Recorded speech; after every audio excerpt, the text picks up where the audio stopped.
When we say human potential, unleashing human potential, it is not about reaching the peak, it is a trajectory.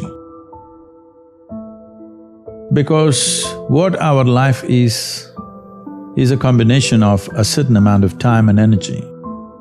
Time is rolling away for all of us at the same pace. If you sit, it rolls away, if you sleep, it rolls away, if you do something, it goes away, if you don't do anything, it goes away. You're happy or miserable, it goes away.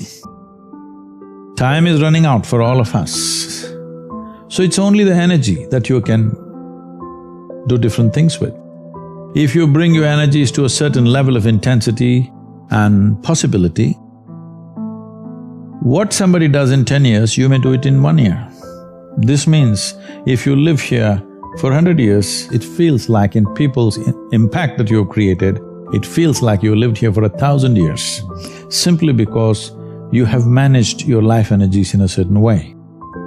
So for me, a human being impactful means, how conscious have you become? This is very important. Because if you're in compulsive cycles, then your energy gets wasted in so many things. If you observe people in a day, let's take 24 hours, in that anyway most people by prescription in America they sleep for 8 hours So 8 hours means 1/3 of life is gone.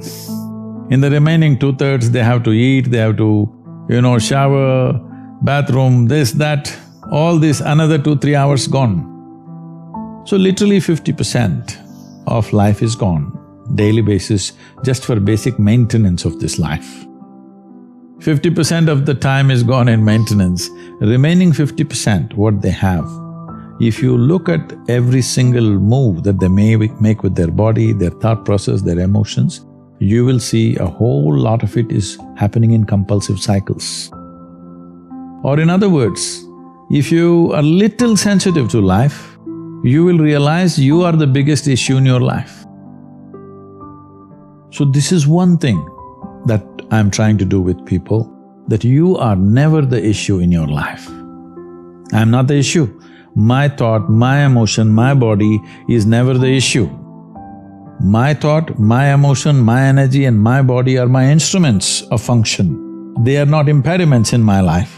But I would say for 90% of the human beings, their own body, then the compulsions of the body, the compulsions of their thought, the compulsions of their emotions are ruling them most of the time.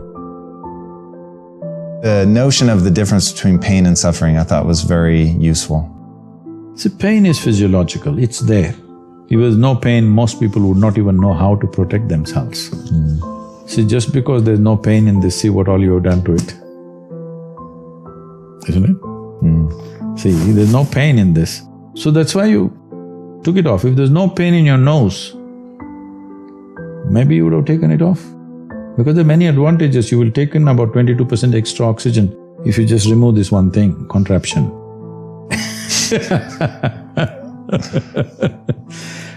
Wherever there is no pain, people are messing with it like crazy, isn't it? They call this hairstyle, they call it so many things. Yeah. Suppose there was no pain in the entire body in Los Angeles, people would pull out their stomach bag and you think they wouldn't do it? No, they probably would. Only pain is helping them to preserve themselves, isn't it?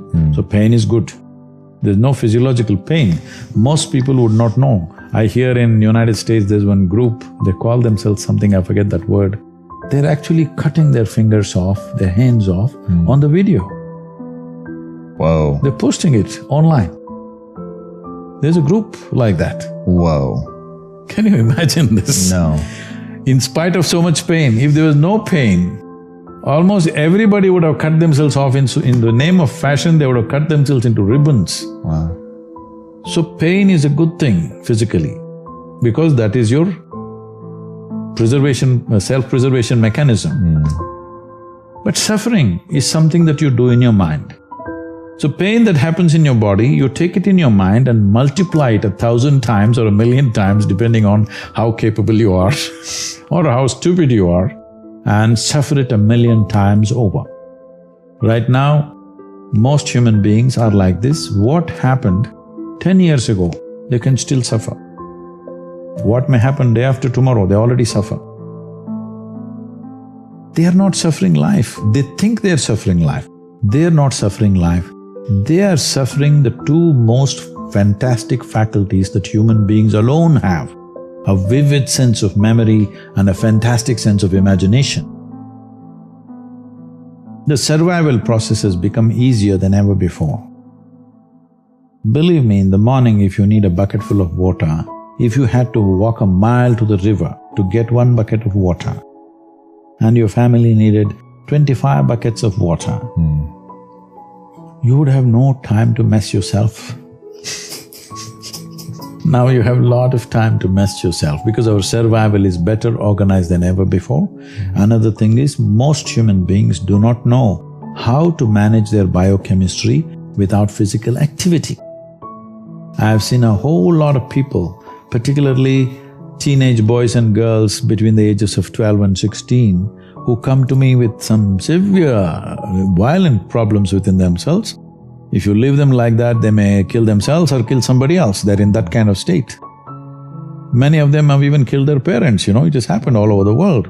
And in 2017, when I came to know that in India, which is not so much suicidal in that sense because there's a huge family support and stuff like that, in spite of that, in 2017, 18,600 children below 18 years of age committed suicide, out of which 7,200 are below 15 years of age. So 12, 13, 14-year-olds who must be bubbling with life are wanting to take their own lives. Why? Obviously we're doing something fundamentally wrong with the society, isn't it? Yes. Our goals and our stupid ideas of what is success is driving them nuts. Because we are trying to use our children like racehorses. That's interesting. And when you say that as something that represent us, that we've turned into something amazing, or in what way are they like racehorses? See, when you understand life as a race, if you're in a race, what's the objective? You must reach the finish line quick, isn't it? Yes. What is the finish line of your life? Death. There you have it. This may not be a conscious process, but life within you is understanding it like that. When you… see, you must understand this, whether you are conscious of it or not, any human being. Right now, if you make yourself miserable, you must understand you are sending a message to every cell in the body that I don't want to live. You might not have articulated it in your head yet, but when you become miserable, you notice suddenly your body seems heavy and it's like, doesn't want to get up from this chair. Have you seen this? Yes. When you're happy, you're willing to bounce at everything and do everything, bend backwards if necessary. Why this is happening is the message has gone to every cell in the body, this guy wants to die. They're all thinking, okay, what can we do to help him? But by then, of course, you recover. So you want to die, you want to live, you want to die, you want to live. The body is getting confused because you must understand this is a very intelligent body.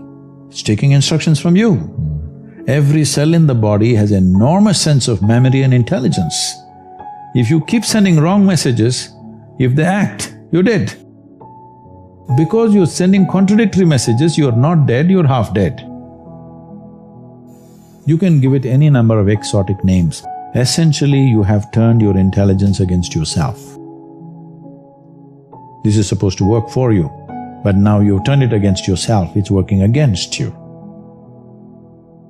Perception happens to you in 5 different dimensions: seeing, hearing, smelling, tasting, touching. This is how you're perceiving life. This data has gathered within you. Only because this data has gathered within you, now you're able to walk on a round planet which spins. It's not a small thing. It is not a small thing that you're able to walk on a spinning round ball. Because all this data has gathered through 5 senses, it is not intellectual information, but it is a perceptual information. If this information is not there, you won't be able to walk actually. You will not be able to walk straight. This is what is happening for people when some people lose their memory and things like that. Suddenly they become unstable in their body because some of the data is gotten disconnected with their system. So, this data that you perceive is most important. That's what a child is all the time drinking up everything. You see how the child is looking at everything? Because he wants to drink up as much data as possible, because instinctively he knows without that data, he will not be able to function. So how attentive you are, how attentive your eyes are, how attentive your ears, nose, tongue and touch is, accordingly you have that much, that much usable information. So why one person is more efficient? Well, you are an athlete. Why one person is able to catch a damn ball, another person can't catch the damn thing? Why is it? Because that level of attention of exactly how that ball will behave, how you can anticipate where it will go, this is not there. Intellectually, suppose you have a PhD in football, you think you can play football? If you have a PhD, no, I think you need to experience it as well. If you just study it only, yeah. No, that is not experience, it's perception. You're watching it out of your keen interest, you're watching exactly how a ball moves. You may not be thinking the physics of it, but you're watching it and perceiving it. Because of that perception, you know something that you cannot know by reading 100 books about it. First of all, people are assuming that anger is happening to them or misery is happening to them. No, this is exactly what I said earlier, maybe I didn't articulate it fully. No, you are creating anger, you're creating misery, you're creating joy, you're creating whatever. All this is happening from within you. But human experience is happening from within us, isn't it? Right. Whether it's love or hate or anger or misery or joy or anything is only happening from within us. Right. The simple question I am asking is, what happens from within you? Should it happen your way or somebody else's way? It should happen your way. Of course, because the world will never happen your way 100%. Because there are so many stakeholders in the world, little bit will happen my way, little bit your way, that is fine. But what happens within me must happen my way. If what happens within me does not happen my way, this is the worst form of slavery, isn't it? Wow. Somebody decides what happens within me, somebody decides where I should sit. This is slavery, everybody understands this. Now somebody decides whether I am happy or unhappy. Isn't this the worst form of slavery? Yeah. So this is the liberation that humanity needs to work at. This is what inner engineering means. Inner engineering is not some mechanical process, because engineering means this essentially. You will say something is well engineered only if it works the way you want, isn't it? If this one doesn't work the way you want, what the hell are you expecting other things to work the way you want? It's just an accident. When you live accidentally, anxiety is normal. Why does one person need, well, by prescription these days, 8 hours, is it? 7 to 8 hours. Okay, 7 hours. And why another person can do with half of that? See, one thing is, as we already went through, the very physical body that you carry is just the food that you've eaten, isn't it? You are looking at food only as protein, vitamin, mineral like this. But we're talking about a food chain. That means they're all different kinds of lives. What we consume is another form of life. Every animal consumes another form of life. This is the way the food cycle is created. So in what condition that life is will determine in what condition your life is in many ways. So if food appears in front of me, if I just look at it, people have prepared it with elaborate care, if I just look at it, I say no. They'll say, no, Sadguru, this lady has brought it, she's a very good cook, she's very tasty. I just look at it and say no. Simply because it's not alive enough for me. It may be tasty, but it's not alive enough for me. If it's not alive enough, I will not consume. If you're just conscious of this one thing, you will see your sleep quota will go down. Another thing is, most people are eating at least 50%. 50% means 100% more than what they need to eat. Yes, you will do one thing, as an experiment, just try this. Whatever you're eating, cut it down by 50%. If you're eating, let's say, 2 kilograms of food, cut it down to 1 kilogram and eat variety of foods, you will see you will neither drop weight, nor will you become weak, nor will you become less energetic. Only thing that'll happen is your sleep quota will go down. Because you're putting so much food to generate the same amount of energy, you're eating more by compulsion of liking the taste or simply by compulsion of filling yourself up. Now the body has to process so much food to create so much energy. This extra processing is taking a toll on the system. The amount of impurities that are there in the food will also determine how much inertia you generate in the body. Let's understand it this way, in terms of physical terms. What sleep means is inertia. Right now you're dynamic, this is life, inertia sets in. When inertia goes beyond a certain point, that's death. But sleep is a certain kind of death, but it is offering you rest. So restfulness is very important. What is being restful means is, if you sit here, if you're at total ease, you will see the body is naturally restful. Have you noticed on a particular day, you are very happy, on that day you don't need much sleep or food, have you noticed this? That's all you have to do. If you remain very joyful every moment of your life, the food will come down, sleep will come down naturally. It's time to understand all the problems of individual nature are generated from within. And we don't have to solve problems that we create, we just have to dissolve. Problems that you create, you don't have to solve. If there is a problem in the situation, yes, we have to solve. But you have a problem within you, solution is not what you need, solution is madness. Solution means, for an illusion, you're creating an illusory solution, something that you make up. For that, you create one more solution that you made up once again. No, you just have to turn off the problems. You're going through a certain drama, only thing is you're a lousy director. That's all there is. Instead of improving your direction, now you're trying to find a solution for a situation in a drama. It's like people watch a cinema and come home and they have big arguments about what happened there. So, the thoughts and emotions that you create, you don't have to find any solution for it. If you just turn it off, it's gone. If you find solution, you moving towards insanity. Because you create a ghost and you create a ghostbuster. The ghosts that you create, you must learn to play with them. I'm saying if nobody willing to play with you, you have to play with somebody, right? So the ghosts you create, if you like them, you play with them. If you don't like them, turn them off. But Sadhguru, they keep coming. You don't play. Don't like to play with them, don't play.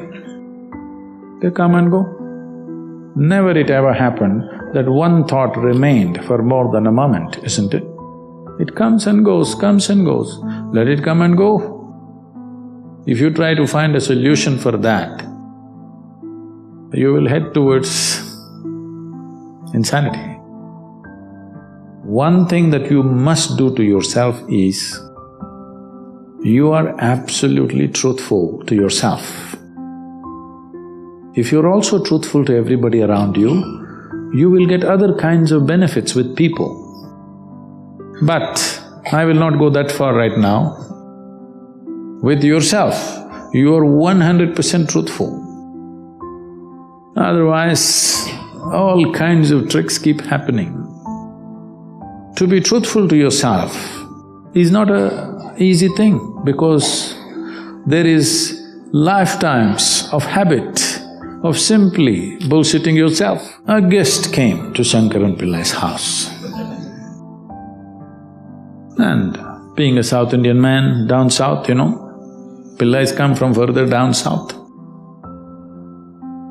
He was carrying an umbrella, which is a common thing. In Kerala and southern Tamil Nadu, to carry an umbrella is a very common thing because rains can be very heavy. Then they walked out, he took the guest out, then it started raining. But Shankaran Pillai did not open the umbrella. The guest said, "Why don't you open the umbrella?" Shankaran Pillai said, "I'm sorry, the umbrella is full of holes." Then the guest asked, "Why did you bring it?" "Well, I never thought it'll rain today."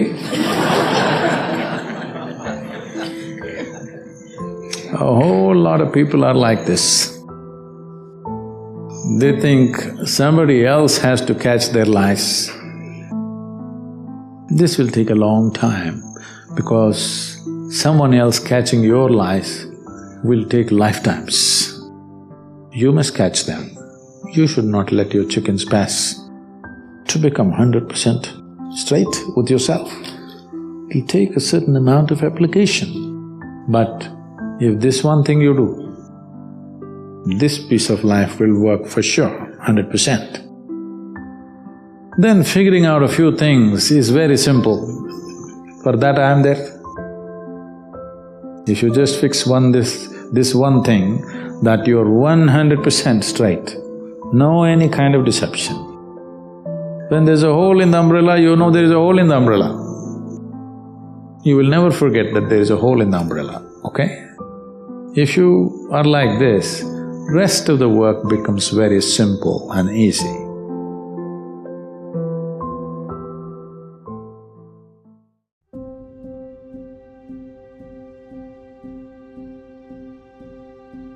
See, when we use the word peak, naturally you want to go mountain climbing, that means you want to do something others cannot do. Not necessary, because the peak is not in what you're doing outside, the peak is in the way you experience it, isn't it? Somebody can do something very small with very profound experience. Somebody can be doing big things without any sensitivity to what's happening around them. So essentially, what you're looking for, just look at this as yourself as a life. Right now you become so many social entities, you may be lost in that, but actually you're alive. Most people realize they're alive only when they're threatened with death. Till then, they're something else. They become so many other things. No matter what work you're doing here, you're just a piece of life, isn't it? It is a fortune that certain things happen through us, which will impact many other lives, wonderful. But still, this is a life, only if this life functions in its best possible way, everything else will happen. Best possible way means what? Is this very clear that you're not taking your own apartment when you go, when you die and leave? You're not taking… They tell me you're creating very nice apartments, you're not going to take it, right? Your own accommodations you can't carry, you know that. So obviously, the only thing that is left here is the profoundness of your experience, isn't it? How profound is your experience? To make our life profound, somebody says, if you have education you can do this, well, everybody went to the university, I didn't. Somebody said, if you have money you can do it, everybody ran after it. Somebody said, if you can get married, it'll happen, everybody got married. Somebody said, if you have children, then it'll happen, everybody did that. Somebody said, this is not it, you must get power in the world. So people ran after that. Essentially, what should happen inside you're trying to cause from outside. What should actually happen within you, you're trying to cause it from outside. Yes, it is possible, sometimes it can be stimulated from outside, but it has to happen within you. All human experience comes from within you, is that so? Your joy and misery, pain and pleasure, anything and anything, agony and ecstasy can only happen from within you. The question is only, your joy, your peace, your love, your ecstasy, is it on push start or is it on self-start? I'm talking about upgrading technologies. There was a time in 1950s or 1950s, if you bought a car, you needed two people to help you in the morning because it's a push start. If you got one in early 60s, it's a crank start, you need one person to help. Today all our cars are self-start, right? Technological upgradation. Things which are most vital to you, the profoundness of your experience, the pleasantness of your experience here. But right now it's all on push start. If you have to be happy, how many people we have to fix in this world? If you if you have to be peaceful, we have to fix the entire world. So there is an endless amount of conditions for your experience to be in a certain way. And in pursuit of human well-being, we've turned the world upside down, we've ripped the planet apart, but still we are not the most joyful generation. We are definitely the most comfortable generation ever. Never before another generation of people have enjoyed these kind of conveniences and comforts as you and me are enjoying right now, isn't it so? Never before. But can we say with all these comforts we are the most joyful generation? No, not true. I'm not saying we are more miserable, but definitely we are not the most joyful. Are we peaceful? No. Are we loving? No. So our experience of life is still like how the caveman's experience was. Same anxiety, that guy was worried, where's my food? You're worried, where is my next apartment? Endlessly, you think it's different, it's not different. It's rudimentary, isn't it? Hello?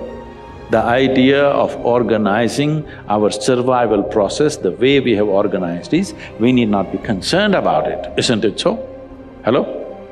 You open the tap, water comes. Don't think it's small, it's a small thing. Just 100 years ago, water means you had to go to the river with a pot on your head. So today, all this convenience that we did, why? Because we don't have to concern ourselves with daily survival. Everything is organized.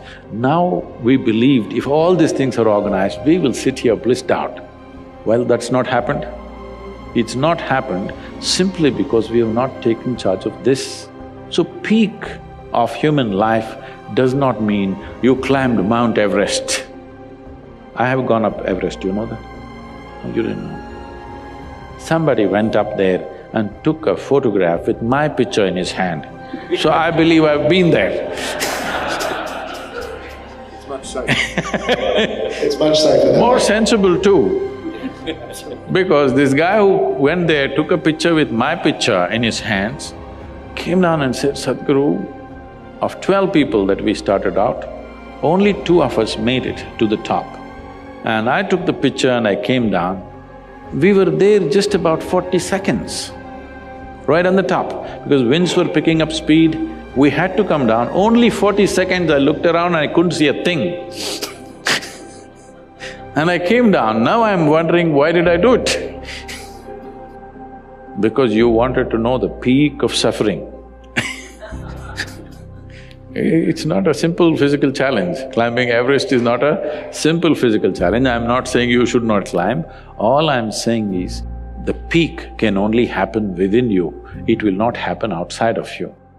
So, if the peak and the valley and the very bottom can only happen within you, people can sit in a palace and be depressed, like they're at the pit of their life, isn't it so? Hello? So similarly, if that is possible, you can sit on the street and be on the peak. You're paying too much attention to everything around you, not enough attention to this one. But the quality of your life is essentially determined by how you carry this one. Yes or no? This moment, what kind of clothes you're wearing, what kind of car you parked outside, what kind of home you live in does not determine the quality of your life. This moment, how joyful are you feeling within yourself determines the quality of your life, isn't it so? Nothing has been done about it. You think it'll happen in consequence, and you're setting impossible goals for your happiness. If I have to be happy, my wife should be like this, my husband should be like that, my children should be like this, the world should become some other way. Well, these are impossible conditions you're setting for your happiness and peacefulness. Now that you have compromised yourself to peace, why I'm saying compromise yourself to peace is because a lot of people have given up aspirations for being ecstatic or blissful. If I'm just peaceful, it's enough. Even the so-called spiritual leaders are going about and saying peace is the highest goal in your life. Peace is not the highest goal in your life. If you want to enjoy your lunch today, you must be peaceful. Yes or no? If you're not even peaceful, there is nothing in your life that you can do in a worthwhile way. To be peaceful essentially means this, that you're not messing your mind. To be peaceful means that your system is at ease. You know how to conduct your mind, you know how to conduct your emotions, your body and your energies. You are peaceful. It is not a rocket technology. It is the most basic thing. You have a dog at home, you give him his food, he sits peacefully. Maybe not ecstatic, but peacefully. Many times they're ecstatic also. Yes? If your dog is able to sit peacefully, oh, he doesn't have to run my industry. That's not the point, he's got his own stuff going. See, it has nothing to do with the external activity that you're doing. It's got something to do with the internal systems as to how they're functioning. Essentially, it means neither your body, nor your mind, nor your chemistry, nor your emotions, nor your energy are taking instructions from you. They're doing their own thing. Once your machine is not in your control, being peaceful is impossible. I'll tell you, you get into your car and now you go there and you want to turn this way. You do this to the steering, it goes this way. Can you peacefully drive this car? Can you? No. Anxiety is natural, isn't it? This is what has happened to your vehicle. It's out of control. You've never done anything to find out where the steering wheel is, first of all. This is not that simple as a car, this is a super computer. Now the problem is most people have not even bothered to find the keyboard. They think if they do this, somehow it'll work. When you're given such a highly sophisticated machine, if you do not conduct it properly, it will cause many problems to you. By accident it's working. I want you to know this is made this way. If you hold your hands like this, it'll breathe one way. If you just turn it around, the very way you breathe, the breathing pattern itself changes in your lungs. You can try it if you want when you have the time. This way, this way. I'm saying everything that you do, fundamental changes are happening in this machine because it's such a sophisticated machine. It's more than a touch screen, if you just wish it, it will happen. When you have such a sensitive and sophisticated machine and you are operating like a blacksmith, then being peaceful seems to be difficult. Peace is not the highest goal in your life, it is the most fundamental requirement. Don't ever set peace as the highest goal. If you do that, you will only rest in peace. You must see, to be peaceful is the first thing in your life, isn't it? If you want to do anything sensibly in your life, if you want to conduct any situation in your life sensibly, to be peaceful and happy is fundamental. Anger happens to us, resentment happens to us. No, these things we are creating. We have the power to emote. We can make it love, we can make it joy, we can make it ecstasy, but people have chosen to make it tension, anger, resentment, hatred, they've turned it that way. Now they will claim this is because life has been unfair to me. Life has not been fair to anybody. Life is simply rolling, it's for you to learn to ride it. Sometimes we're in uncomfortable situations, sometimes we're in comfortable situations. Sometimes we're in situations where we know exactly what to do, sometimes we're in situations where we don't know what to do, sometimes somebody else is controlling the situation, sometimes you're controlling the situation. This is how life is. If you are constantly stepping into unfamiliar situations in your life, that means you are growing at a rapid pace. If you are constantly in comfortable situations, that means you are a stagnant life.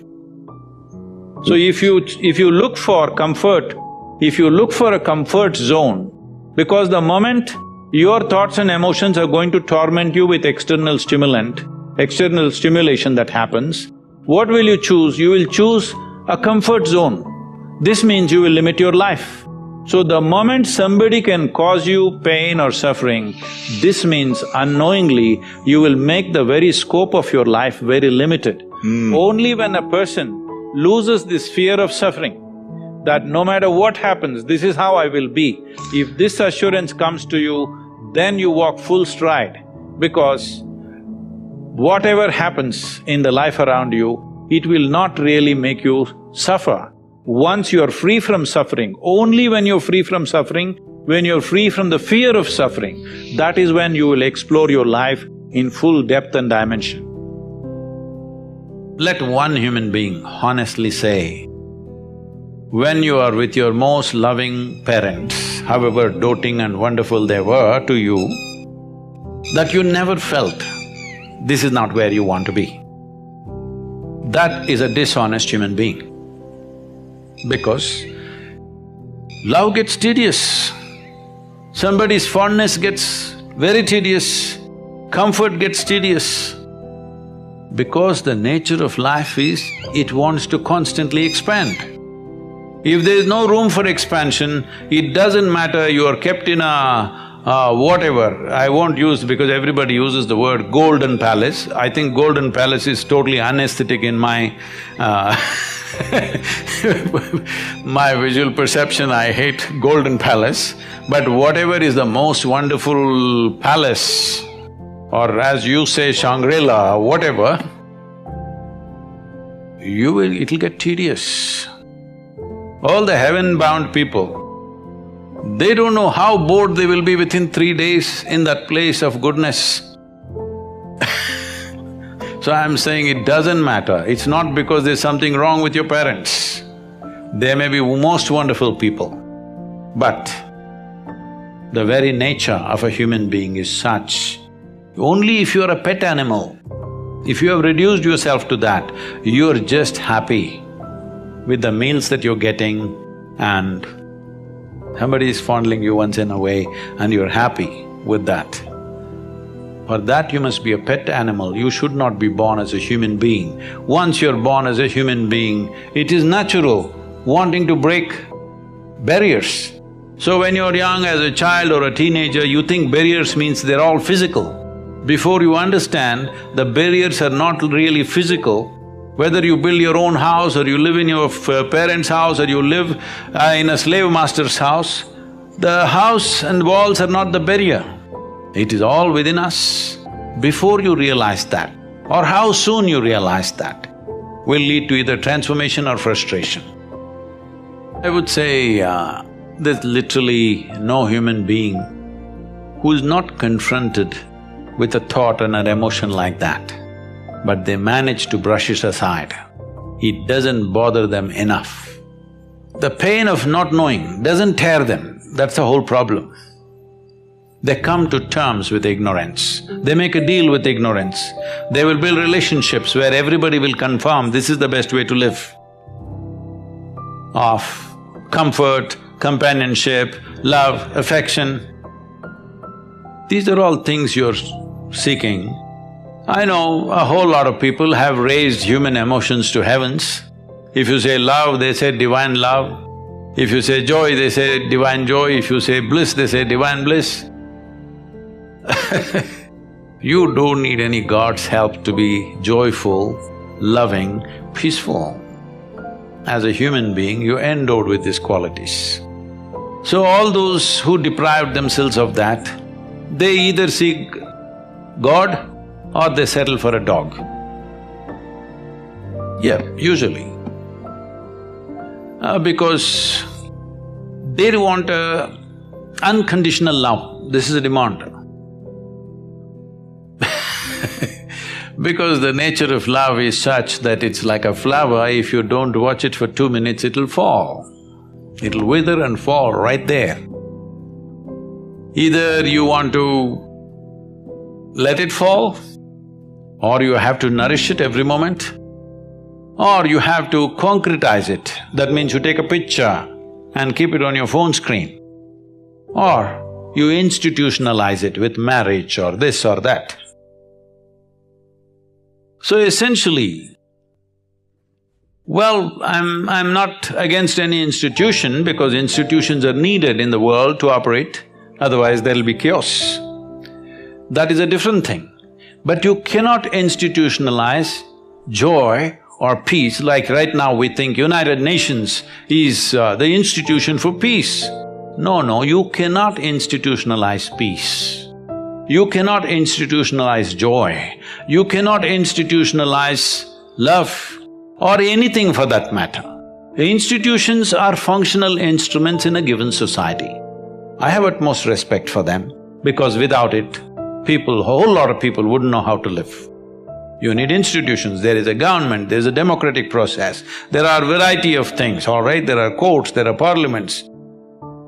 Well, 90% of the time some nonsense may be happening there, but still these institutions are important because without that there will be total chaos.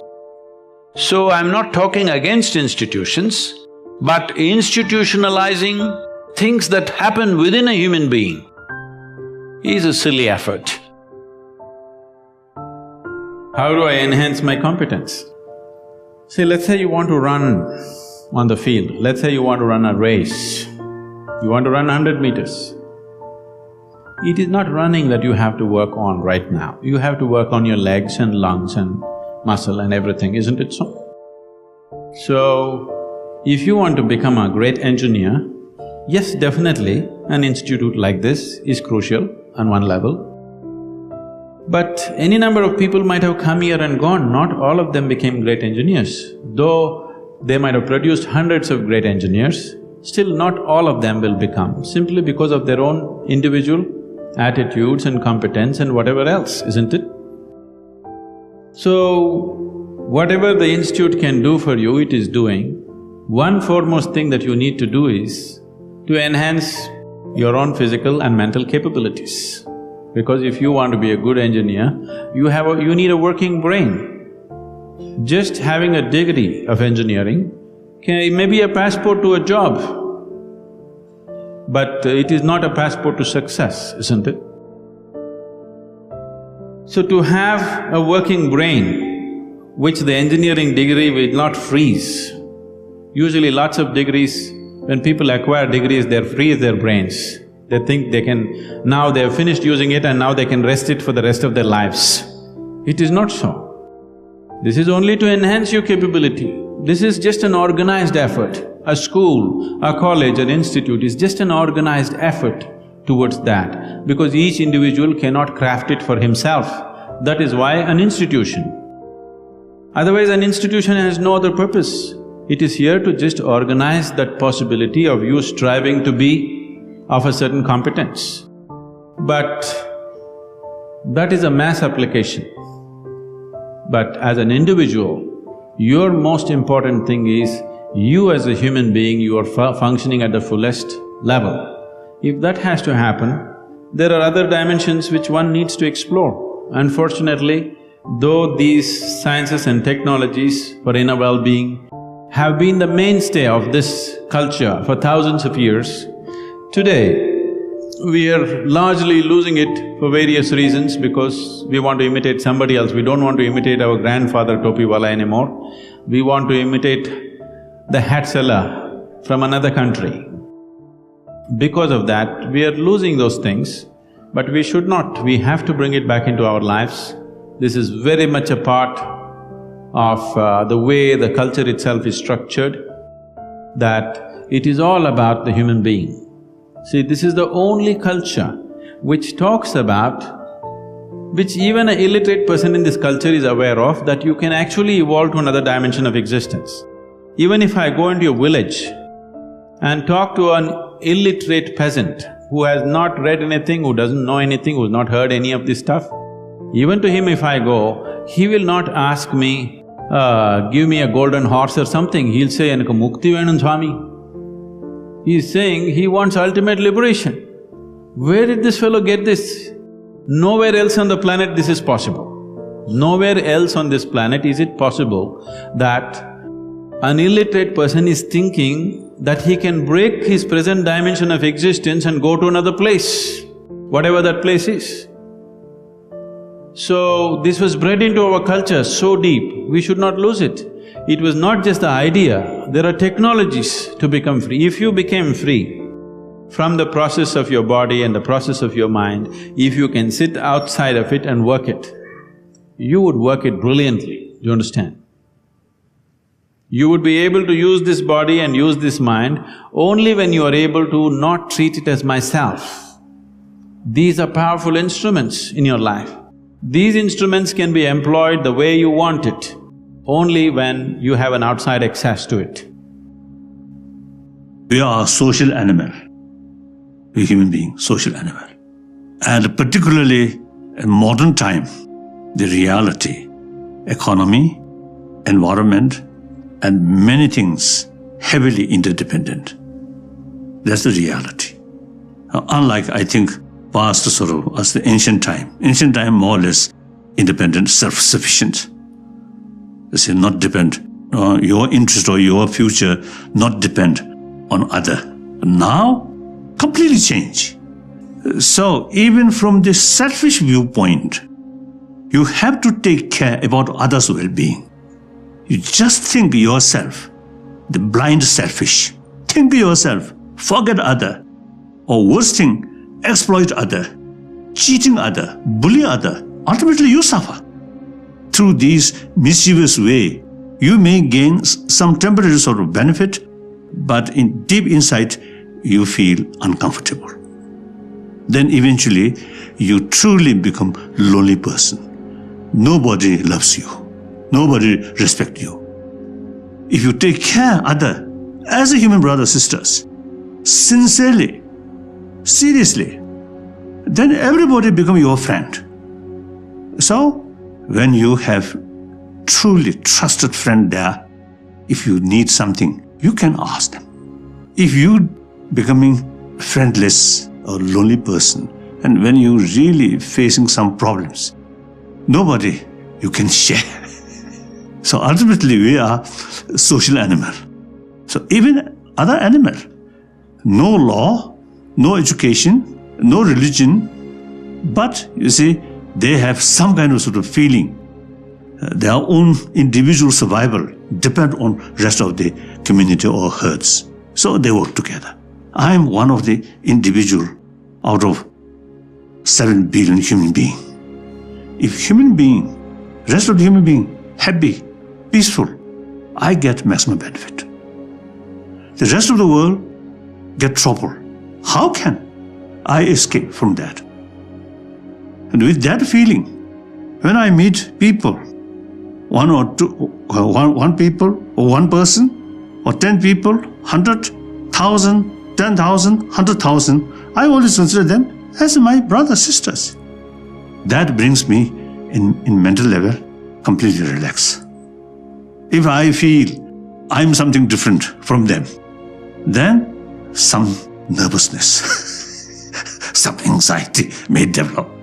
So once your own way of thinking open, reach out to them as a close friend, that tremendous sort of benefit, peace of mind. Then others also no longer feel stranger. Another human brothers, like that. So that I think nowadays we really need that. So through that way, awareness. Then from children, I think youngsters, they know. Just one child remain lonely, may cry, and play with other children. Feel very happy.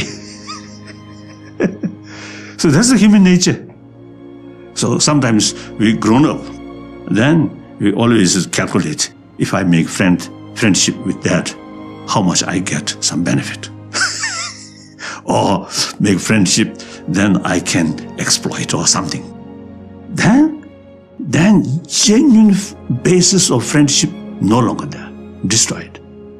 Basis of genuine friendship is trust. Trust depends on openness. Like that. So, through these things, we can train.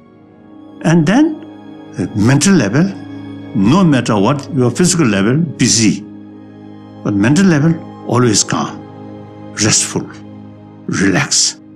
Immense benefit for your health. So mental health, body health, very close link. So the ultimate source of mental health is warm-heartedness. That's my belief. Maybe wrong. My friend have to research, more research work.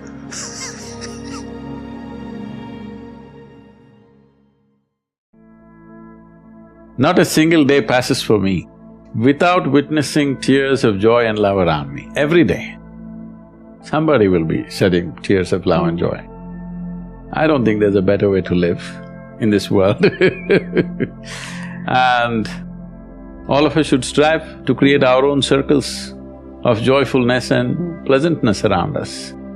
Because if you're not joyful by your own nature, if you're always going around with the fear of suffering, as long as fear of suffering is there within you, you will never walk your life with full stride. It'll always be half a step. Most human beings have crippled themselves simply because of fear of suffering. What will happen to me is always the question. Whatever happens, this is how I will be. If this assurance comes to you, only now you will want to scale the peaks of life and see, what about it? If it happens, makes no difference to you. If it doesn't happen, makes no difference to you. That's when you would like to really explore every dimension of life. So first and foremost thing is this, that your way of being is not determined by what's around you. If you bring this one aspect to you, there is no fear of suffering. Once there is no fear of suffering, you will traverse the breadth and length of this life without hesitation. When it comes to what you want to do, you must think clearly, it's very important. Thinking clearly means, the question is not about what will get me this, what will get me that. Is your life precious to you? All of you, I'm asking. Your life, is it precious to you? Yes. So before you invest this life into something, you must look whether today if I invest my life into this, after 25 years, will it still mean a lot to me?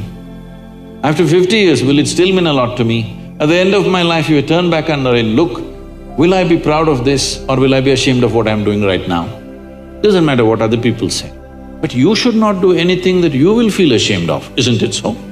Huh? It doesn't matter, people say so many things. Everybody has an opinion, it's their business. But you don't do something that you will feel ashamed of, isn't it? Then you're turning against yourself. Somebody turns against you, you can leave them and go somewhere else.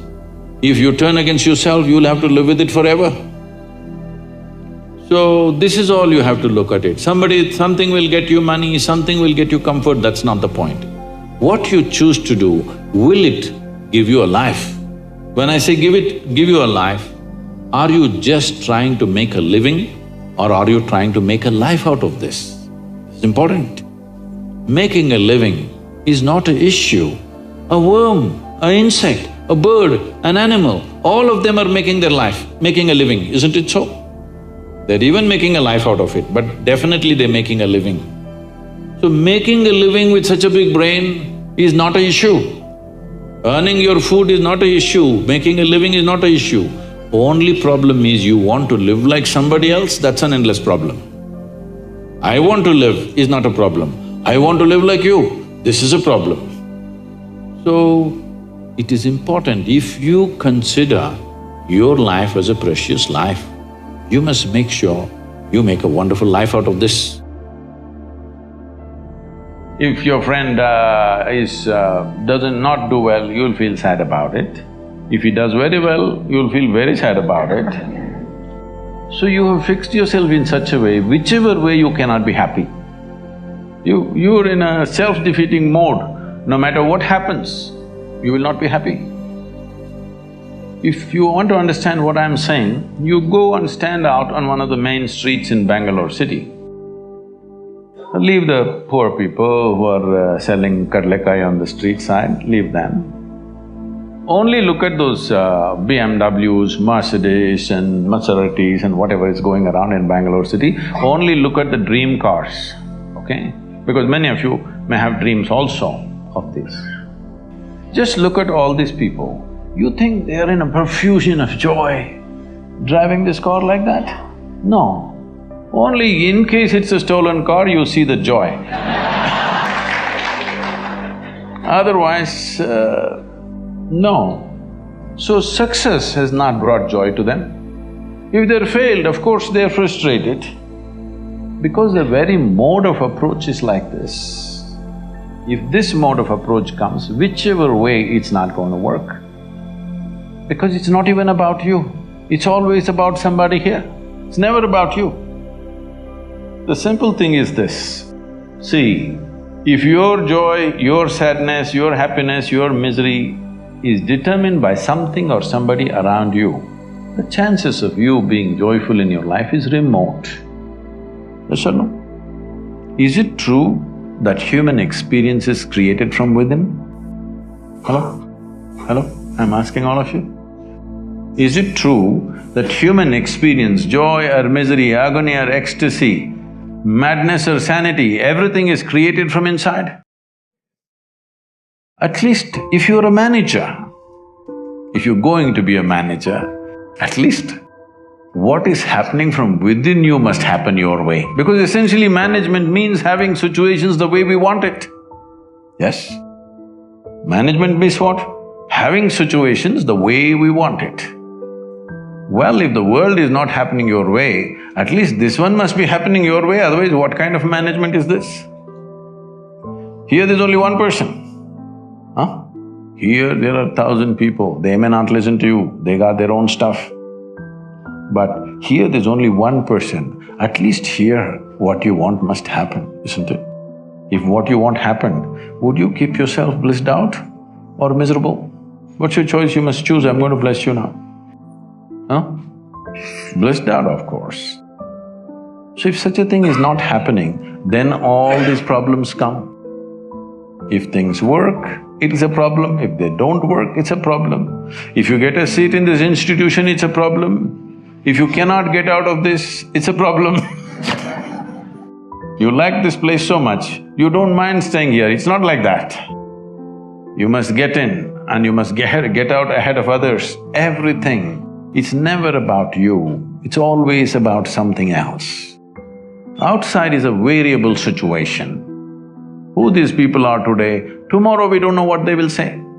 Yes? Tomorrow morning we don't know what they will say. If your way of being is determined by all these people, then you are a mess, you're bound to be a mess. See, you are a product of this planet, yes or no? Whatever nonsense individuals may think about themselves, we are all just a pop-up from this planet. You've seen those pop-ups on the computer screen? Pop, pop, yes? You're just a pop-up, you'll be gone. You can't believe you will be gone, huh? Me? I will be gone? Yes, all the very smart people, countless number of people who walked this planet before and you and me, where the hell are they, huh? Not a sign, all became topsoil, isn't it so? Weren't they pop-ups? Aren't you a pop-up? Oop, oop. You may think you have a great life and this and that. As far as the earth is concerned, it's just recycling its soil. Just throws you up and draws you back, throws you up and draws you back. So in this little pop-up, the important thing and the most important thing is, you create sensitivity within you, such sensitivity that every dimension of life comes into your experience. Before you fall dead, is it not important? You experience this life in this fullest possible scale, yes or no? Experience means people think, we must party every day. No, same damn thing how many times you will do. There is much more for the human life to explore. You must become sensitive. When I say sensitive, because the word sensitive is used in a wrong way, in the sense, when people say, oh, she's very sensitive, we are supposed to understand, she will get hurt for just about anything. Yes? No, being sensitive to life and being ego-sensitive are two different things. Being sensitive to life means, if you walk into this hall, you experience everything that's here, you don't miss a thing. If you walk outside, you don't miss a thing, every dimension of life should come into your experience. You talked one time, I thought this was so interesting, about how every time you get a belief, it's like a conclusion, and every conclusion is a death unto itself, and it's like shutting a door on something. Yes, otherwise, see, you just see, You look at your own picture when you were 5 years of age, it's like this. Slowly it's becoming like this. What is it? You're dying in installments. The more conclusions you make, the less alive you become. This is all that's happened to people. They call this knowledge. This is not knowledge. This is just conclusions that you're drawing about everything. See, with all this scientific exploration, the fact is that even today, we do not know one single atom in its entirety. We know how to use them. We know how to use everything on this planet, but we don't know a damn thing about anything. Over 90% or 99% of an atom is empty. We don't know what that emptiness contains. Over 99% of the cosmos is empty. We don't know what that is. So, this is like I give you a 1,000,000-piece jigsaw. But you found, in your hands, you have only 3 of them. With these 3, you make a picture and you're euphoric that you made a picture. Well, I'm sorry, there are 1,000,000 pieces to this. Has anybody gathered all the pieces? No. Then don't make a picture.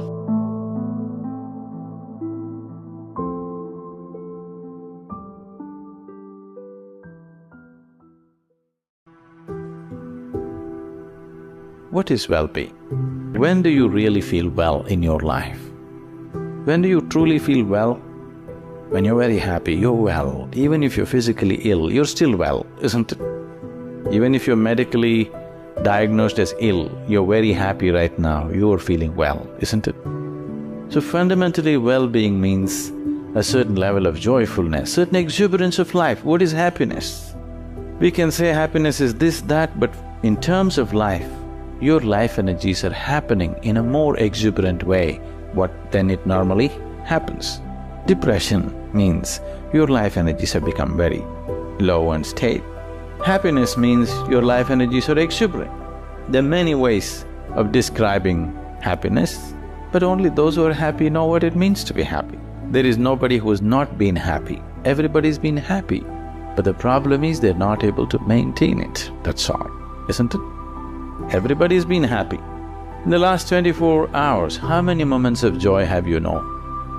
1, 2, 3, how many? Maybe you can count on your fingers. Many people have nothing to count. When you were 5 years of age, a child, how many moments of joy did you know in 24 hours? Lots of them, isn't it? Somebody had to make you unhappy. Now somebody has to make you happy, isn't it? The whole equation has gotten reversed somehow.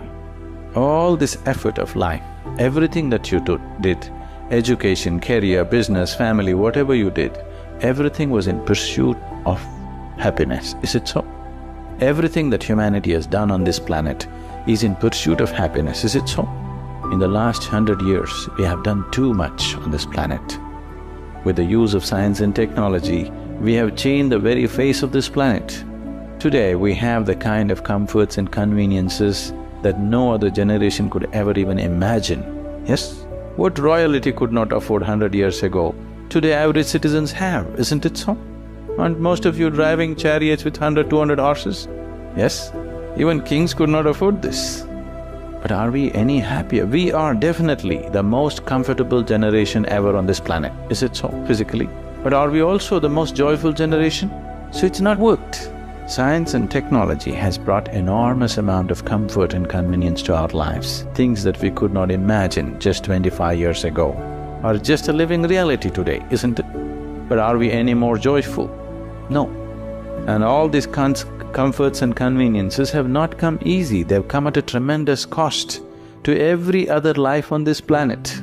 Yes, every creature, from plant to animal to everything, including human beings, have paid an enormous price to create these comforts and conveniences, and we are not even happy. What is the point? We are literally making a bonfire of this planet. If you are ecstatic, it's okay, burn the planet, it's all right. We are not even happy. I think it's time to really look at it, isn't it? Why are we burning it up? Look at yourself and see, right now, somebody else, if they determine what should happen around you, you feel like a slave. But right now, somebody else is determining what should happen within you. Is this not slavery? Somebody can decide whether you're happy or unhappy. Is this not slavery? Somebody can decide whether you will be a pleasant human being or an unpleasant human being. Is this not slavery? What happens within you, somebody else determines. This is the worst form of slavery, isn't it? Isn't it so? It is just that because everybody is like that, it seems to be normal. It is not. It is not normal. Just because everybody is like that, it does not become normal. This human being, life around you will not happen, will never happen 100% the way you want it. And it should not happen. Because if everything happens the way you want it, where do I go? Life around you will never happen 100% the way you want it, and it should not. Unless you're living with machines, life will not happen, and even those machines will freak on you, isn't it? And the machines troubling you every day for something or the other, they do. So, outside will never happen 100% the way you want it, and if your happiness or your joyfulness, or let's not use all these so many words, essentially it is pleasantness versus unpleasantness. For pleasantness we have many names, we call it peace, happiness, joy, bliss, ecstasy. For unpleasantness we have many names, stress, anxiety, fear, tension, whatever else, madness, whatever. Pleasantness versus unpleasantness. If your pleasantness is dependent upon what happens around you, the chances of you being pleasant all the time is remote, isn't it? In the very nature of things, it's not possible. Only if you are able to create a distance between this and that, it is possible in the sense, whenever things don't work, there is a habit in lots of people, they will look up. The whole world is looking up. Looking up. You're always looking up in the wrong direction. You're invariably looking up in the wrong direction, isn't it so? Maybe at a certain moment of whatever Greenwich Mean Time, 0 hours, when you looked up, maybe you hit the heaven. Rest of the time you're always looking in the wrong direction, isn't it so? So in this cosmic space, is there somebody who knows which is up and which is down? Does somebody know? Huh? Is there somewhere, is it marked this side up? Nobody knows which is up, which is down, it's just an assumption, isn't it? Do you know really which is north, which is south? In the real sense, do you know what is north and south? It is just for our convenience, we just fixed it, isn't it? Yes or no? Do you know what's east and west? No. Do you know what is forward and backward? You do not know. None of these things you know. There is only one thing you can be certain of right now. This is, you know what is outward, what is inward. This one thing you're sure, isn't it? This is inward, this is outward. This is the only privilege you have. What is outward, what is inward, this is all you know. Just in case someday if you get enlightened, you will lose that also. That's what happened to me.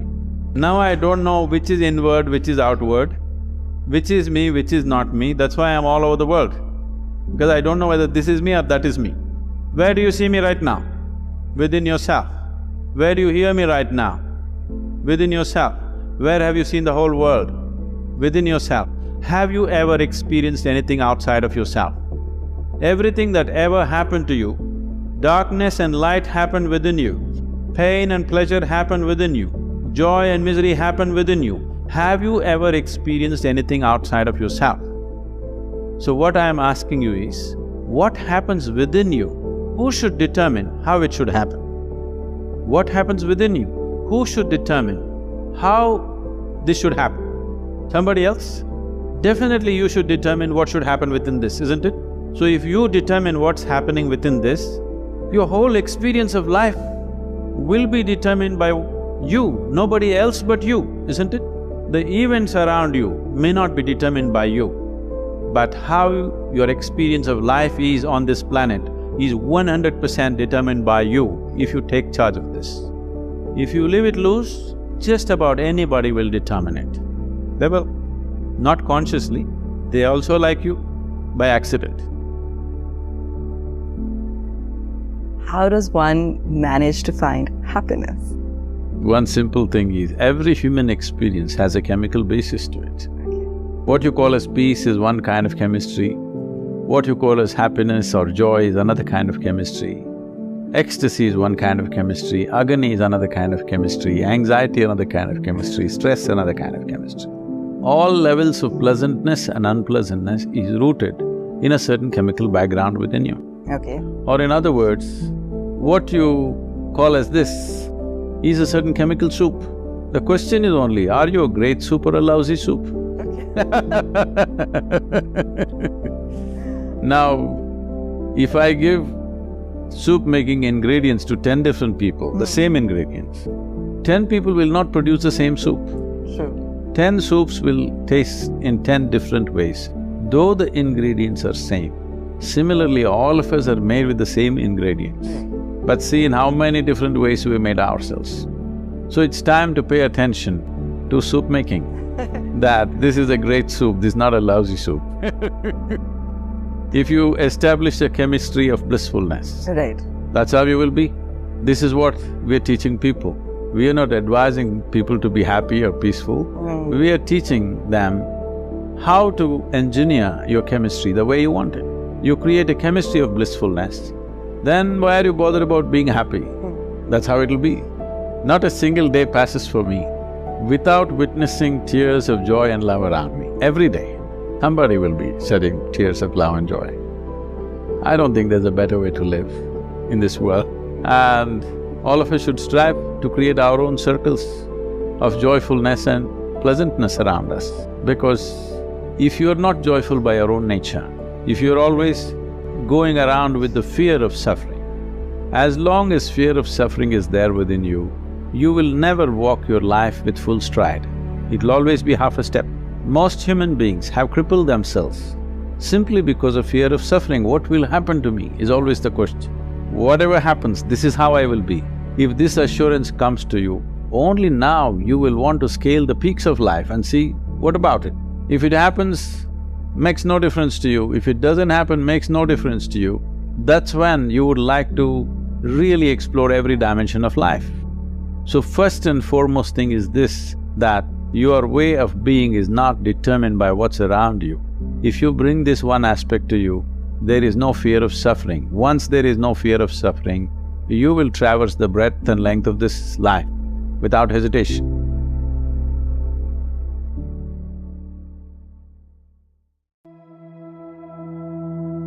Perception happens to you in 5 different dimensions: seeing, hearing, smelling, tasting, touching. This is how you're perceiving life. This data has gathered within you.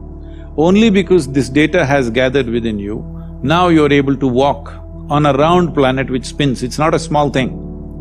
It is not a small thing that you're able to walk on a spinning round ball. Because all this data has gathered through 5 senses, it is not intellectual information, but it is a perceptual information. If this information is not there, you won't be able to walk actually. You will not be able to walk straight. This is what is happening for people when some people lose their memory and things like that. Suddenly they become unstable in their body because some of the data is gotten disconnected with their system. So, this data that you perceive is most important. That's what a child is all the time drinking up everything. You see how the child is looking at everything? Because he wants to drink up as much data as possible, because instinctively he knows without that data, he will not be able to function. So how attentive you are, how attentive your eyes are, how attentive your ears, nose, tongue and touch is, accordingly you have that much, usable information. So why one person is more efficient? Well, you are an athlete. Why one person is able to catch a damn ball, another person can't catch the damn thing? Why is it? Because that level of attention of exactly how that ball will behave, how you can anticipate where it will go, this is not there. Intellectually, suppose you have a PhD in football, you think you can play football? If you have a PhD, I think you need to experience it as well. If you just study it only, yeah. No, that is not experience, it's perception. You're watching it. Out of your keen interest, you're watching exactly how a ball moves. You may not be thinking the physics of it, but you're watching it and perceiving it. Because of that perception, you know something that you cannot know by reading 100 books about it. First of all, people are assuming that anger is happening to them or misery is happening to them. No, this is exactly what I said earlier, maybe I didn't articulate it fully. No, you are creating anger, you're creating misery, you're creating joy, you're creating whatever. All this is happening from within you. But human experience is happening from within us, isn't it?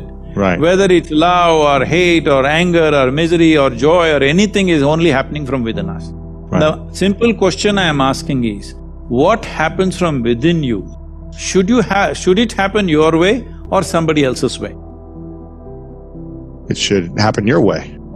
Of course, because the world will never happen your way 100%. Because there are so many stakeholders in the world, little bit will happen my way, little bit your way, that is fine. But what happens within me must happen my way. If what happens within me does not happen my way, this is the worst form of slavery, isn't it? Wow. Somebody decides what happens within me, somebody decides where I should sit. This is slavery, everybody understands this. Now somebody decides whether I am happy or unhappy. Isn't this the worst form of slavery? Yeah. So this is the liberation that humanity needs to work at. This is what inner engineering means. Inner engineering is not some mechanical process, because engineering means this essentially. You will say something is well engineered only if it works the way you want, isn't it?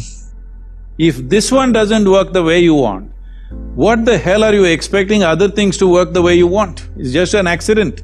When you live accidentally, anxiety is normal. It's time to understand all the problems of individual nature are generated from within. And we don't have to solve problems that we create, we just have to dissolve. Problems that you create, you don't have to solve. If there is a problem in the situation, yes, we have to solve. But you have a problem within you, solution is not what you need, solution is madness. Solution means, for an illusion, you're creating an illusory solution, something that you make up. For that, you create one more solution that you made up once again. No, you just have to turn off the problems. You're going through a certain drama, only thing is you're a lousy director. That's all there is. Instead of improving your direction, now you're trying to find a solution for a situation in a drama. It's like people watch a cinema and come home and they have big arguments about what happened there. So, the thoughts and emotions that you create, you don't have to find any solution for it. If you just turn it off, it's gone. If you find solution, you moving towards insanity. Because you create a ghost and you create a ghostbuster. The ghosts that you create, you must learn to play with them. I'm saying if nobody willing to play with you, you have to play with somebody, right? So the ghosts you create, if you like them, you play with them. If you don't like them, turn them off. But Sadhguru, they keep coming. You don't play. Don't like to play with them, don't play. They come and go. Never it ever happened that one thought remained for more than a moment, isn't it? It comes and goes, comes and goes. Let it come and go.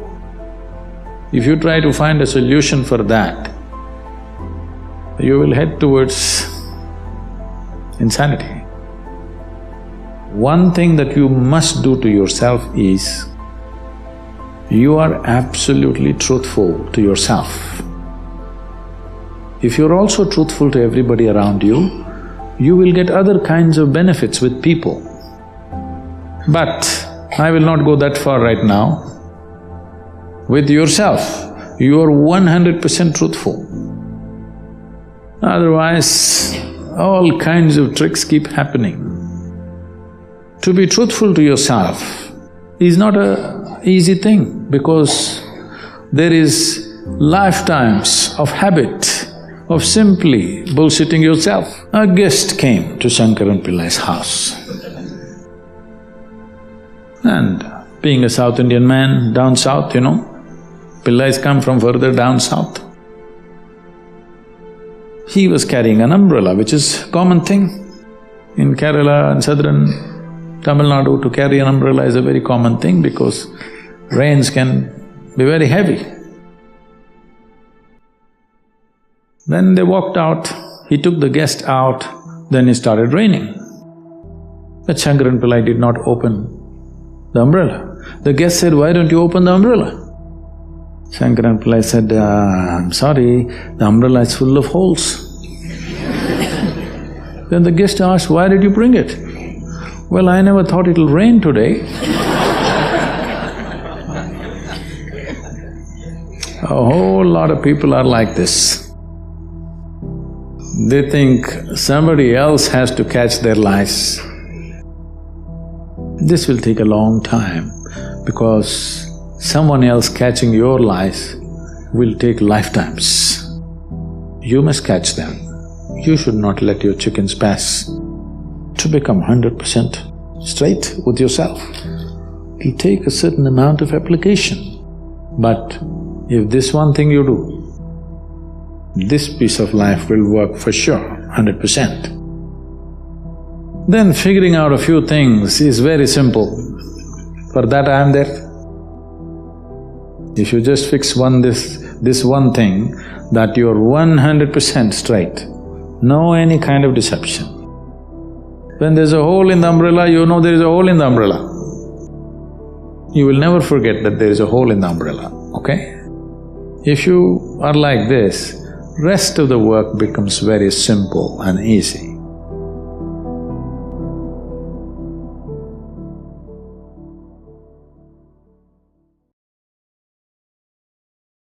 The word yoga means union. Union means whether you are aware of it or you're not aware of it, right now you're happening here as a part of everything else.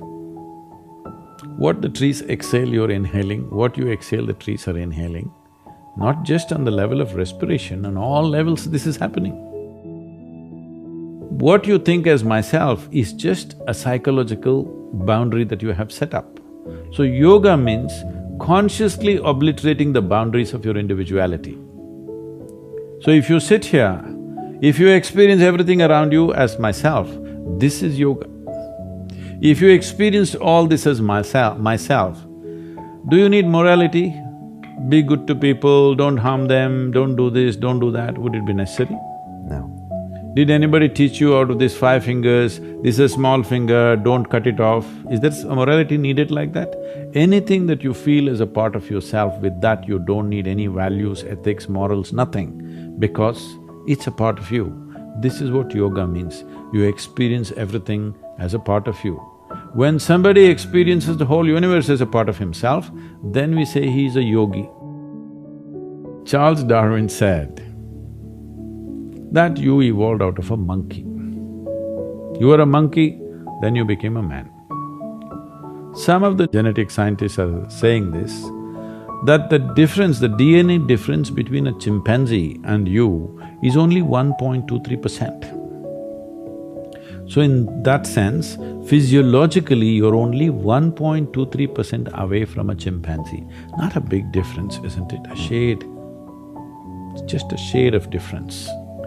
But in terms of intelligence and awareness, you are worlds apart from a chimpanzee. So your problem is just this, you have an intelligence for which you don't have a stable enough platform, and that's why yoga. To create a stable platform so that your intelligence works for you.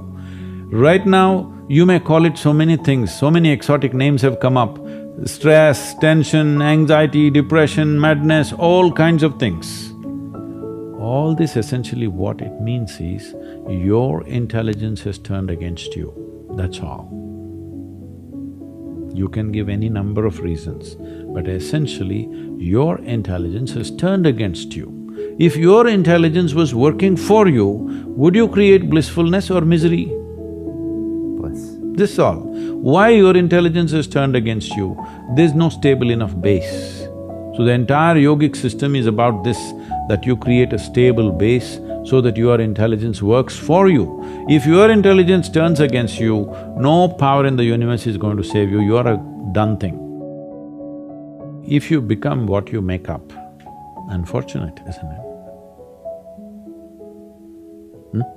Yeah. Your thoughts belong to you or you belong to the thoughts, you must make up your mind. They can be dangerous, those thoughts. They're not dangerous, they're fantastic.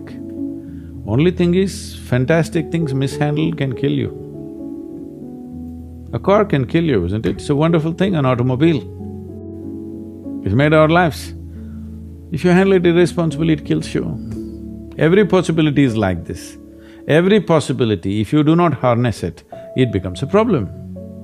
So the same goes for your cerebral capability. If you do not harness it, it's a serious problem. It's taking away 80% of the human beings are simply suffering. They don't need any outside help. They're on self-help. Understand, when I say I'm thinking this, another word, another way of saying it is, I'm making up this, I'm making up that. You can make up whatever you want, as long as you enjoy it. To transform your life, you want to do it in 2 minutes. So is that what your life is worth? So if your life is worthwhile, is it not important that you invest a certain amount of time and energy rather than looking for this stupid stuff of one mantra with which I will transform my life? It will not happen like that. That's the reason why most people have remained the way they have remained, because they've not invested in their well-being. So it's a serious long-term investment. It is not long-term. I would say, if I ask you, is your life worthwhile enough to invest 30 to 32 hours of focused time to bring some basic transformation within you?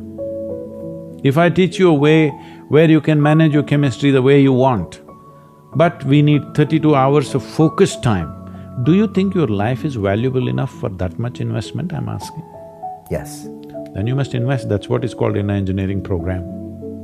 It's 32 hours of focused time. We can format it in different ways, but that much investment has to go in. See, all human experience comes from within, isn't it?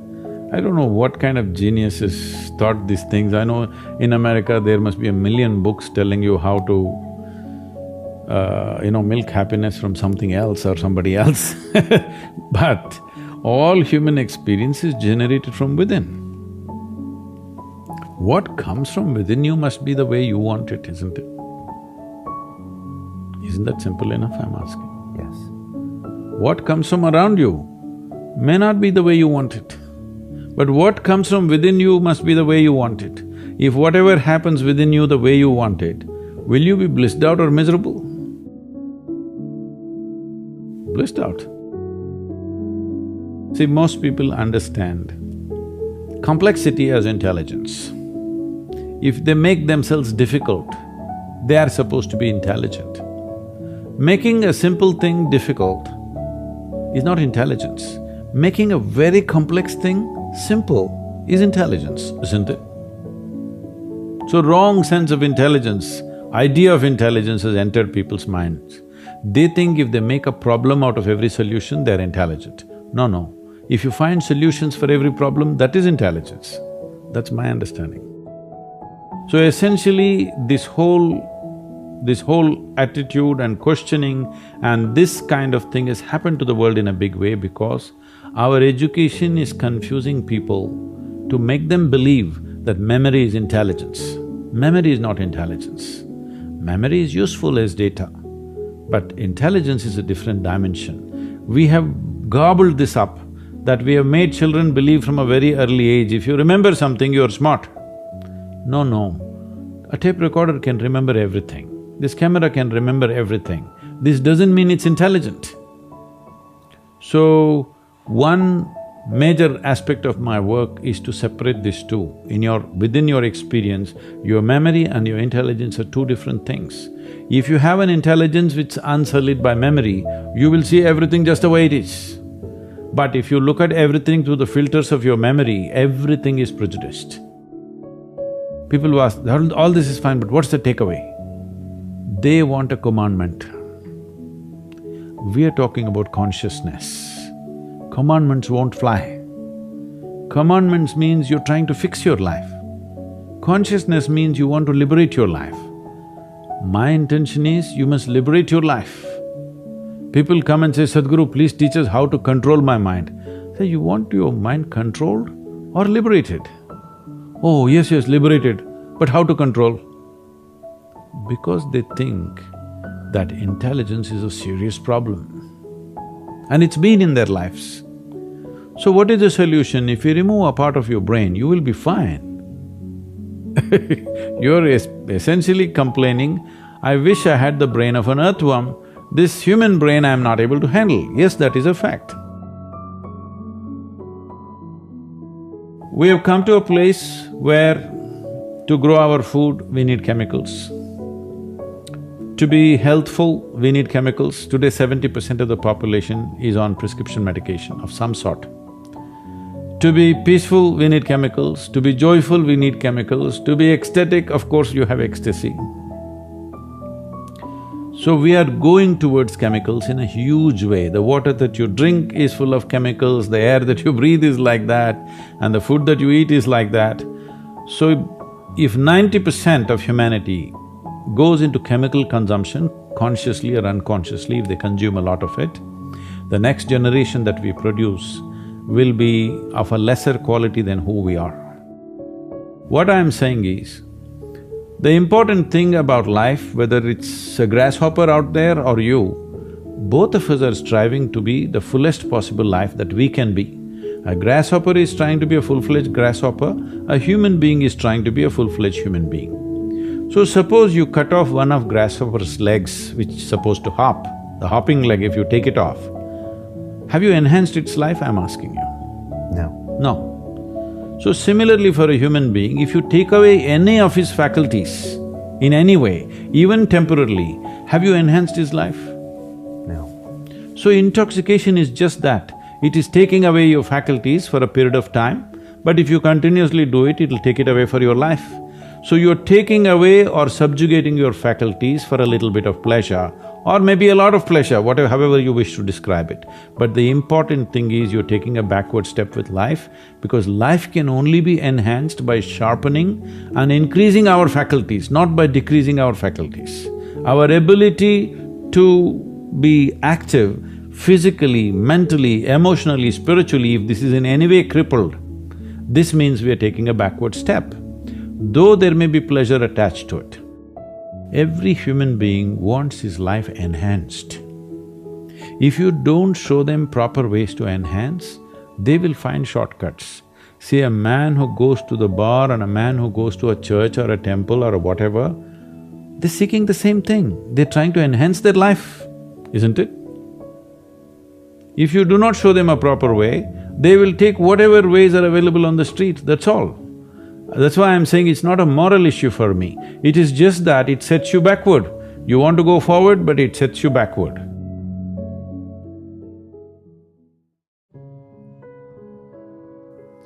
So you can think that survival means 2 meals a day, or you can think survival means Bentley. So it'll keep you busy a little longer. Still survival process. As long as the survival, there's an instinct of survival, and there is a longing to expand within the human being. So, for most human beings, these two things are mixed up. It is their instinct of survival which is finding expression as their longing to expand. It doesn't matter who you are, where you are, anybody, you want to be something more. If that something more happens, you want to be something more. Because there is something within a human being which wants to expand limitlessly. Is that not a good thing? Is that not the reason why… I didn't say it's not good. I'm just saying you have constipated that longing to expand, that's why you suffer. When I say constipated, right now you want to expand limitlessly. Can you expand this body limitlessly? No. So physical expansion is a limited expansion, and your longing is to expand limitlessly because there is something within you which doesn't like boundaries. Doesn't matter where I set the boundary. Once you feel the boundary, you want to break it. So there is something intrinsic within you which doesn't like boundaries. This is a consequence of the evolution that you've gone through. Once your cerebral cortex flowered, now you don't like boundaries. But you're trying to expand in an infinite way by counting 1, 2, 3, 4, 5. Can you ever count 1, 2, 3, 4, 5 and one day say infinity? You'll only get into endless counting. That's all that's happening. That's why I said your longing to expand is a limitless process. But right now you're constipated. You're going one little step at a time. Constipation means just this, it happens little by little. What is the means to become a boundless expansion? If you look at that, then we say consciousness. This is what raising human consciousness means, because you realize physical expansion is not a realistic thing. We can make physical arrangements as we want, as we need for our convenience and comfort, but that is not the way to expand. Expansion needs to happen in a way that it's not physical in nature. So the only problem is, you're identified with things that you're not. So the whole lot of confusion about everything. So if you're successful, you suffer, if you're failure, you suffer. If you're… See, look at the thing. Is there one thing that human beings are not suffering? Just tell me. Somebody's poor, they suffer their poverty. Somebody becomes rich, they suffer the taxes. No children, they suffer that. Give them children every day, pain, something or the other. So it looks like whole life is suffering. So somebody makes a philosophy, whole life is suffering, you must go to heaven. Whether there is a place better than this somewhere or not, you don't know. You're just claiming these things to somehow fix your psychological sloshing that's happening inside. You're making up things to somehow believe something so that your psychology won't just splash all over the place and go crazy. You're trying to hold yourself in place, telling yourself fairy tales, all right? So, what I'm saying is, do you believe that if you want to navigate your life through this time that we have in a sensible manner, the most important thing is to see life as is, as it is. If I don't see in this room things as they are, I will walk into this table, I will bump into somebody, I will do crazy things every day. If I see very clearly, navigating myself through all these cables and tripods is not a big problem. Hello? But if I don't see, if there's no clarity of vision, if I'm not seeing things as they are, then what a mess it is, every little thing, that's all the problem is. Not that what you're doing is wrong, the way you're seeing it is wrong. What I do, what the situation is around me and how I am are never connected. I'm the way I am, I'll do my best. This is all because, see, the problem is too much spiritual jargon is going all over the world because every idiot who's read 2 books can write a next book. If you read 2 books, there was a time when people read 10 books and then wrote 1 book, that was called plagiarism. Now they read 2 books and they write the 3rd book. Just about everybody is writing. It's all right, it's freedom of expression, they can write what they want. But these are 2 things. There is expression and there is perception. Which should you invest in more? If you perceive well, your expression will be valuable. There will be so many people that are going through stress at work, in their relationships, in their household, listening to this going, how do I live blissed out like he does? Like what's step 1 in that staircase? See, whatever you call it by whatever name you want. Stress, anxiety, tension, depression, bipolar, this one, that one, many things. I was talking to some of the top psychiatrists in UK, and they told me there are 72 varieties of psychological ailments. I thought there may be half a dozen, but they said there are 72 varieties of psychological ailments. I was really surprised, 72, that's like a golf game, you know. Then I asked, what are these? They told me quite a few things. One of the things they told was compulsive nose picking. Even if they're bleeding in the nose, they can't stop it. Leave the nose picking, it's compulsiveness.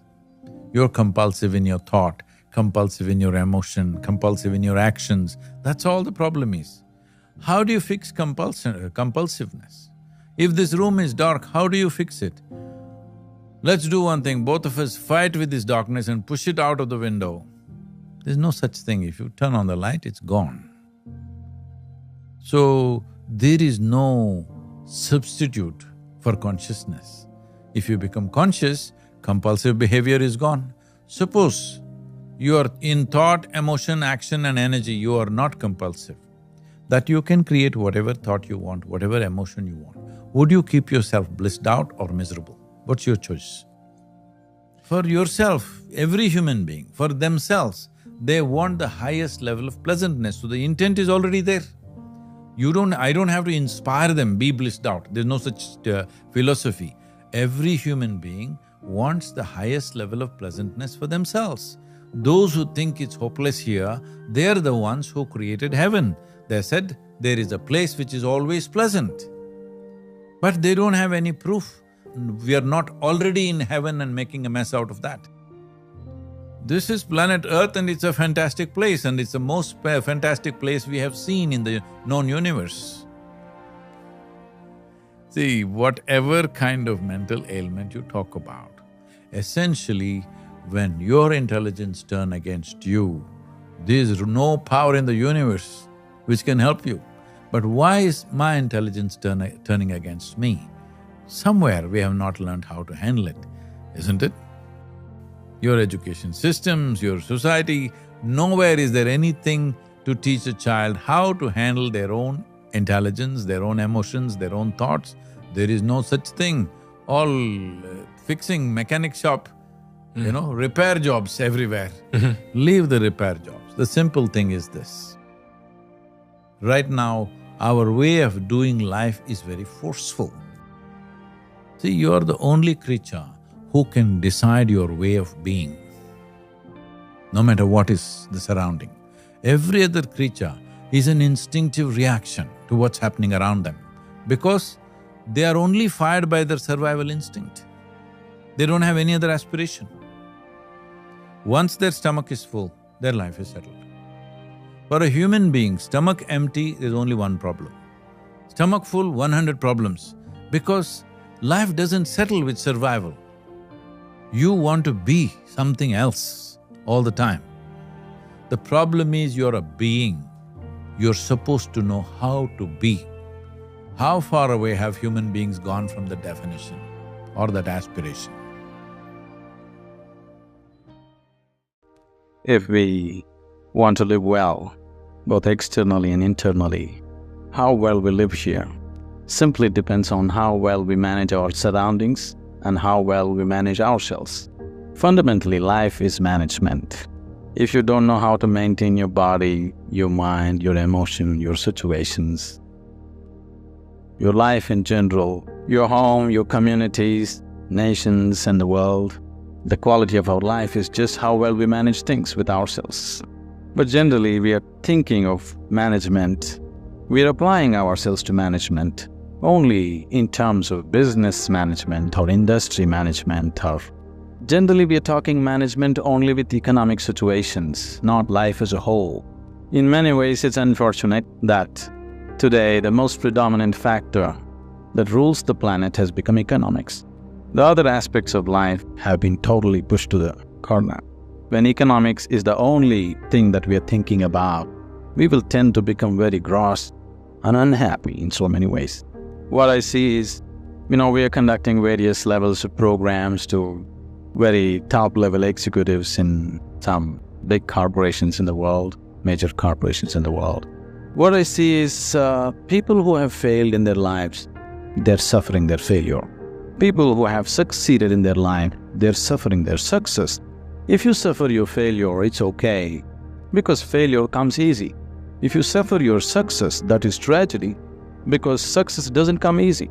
So, something that you worked for, something that you always longed for, something that you wanted to create in your life, when it happens, if you start suffering that, that's real tragedy of life. But a large number of successful people on the planet are suffering their success. When I say suffering their success, if you look at people, Look at yourself and say you're still young people, most of you. When you're 5 years of age, how happy you were, and today how happy you are. If we make a chart out of it, a graph out of it, is it moving upward or downward? In 24 hours' time, how many moments are you really happy? If you look at this, is it going up or down? Down. So that means you're a bad manager, because after all, everything that you did in your life is in pursuit of happiness, isn't it? All that you're doing in your life, you're doing it because you believe that is your happiness. You educate yourself, you pursue careers, you build families, you run after your ambitions. So many things you do because somewhere you believe fulfilling those things will bring you happiness. After doing all that, if happiness is not multiplying, it is going down, that means you are a bad manager of yourself.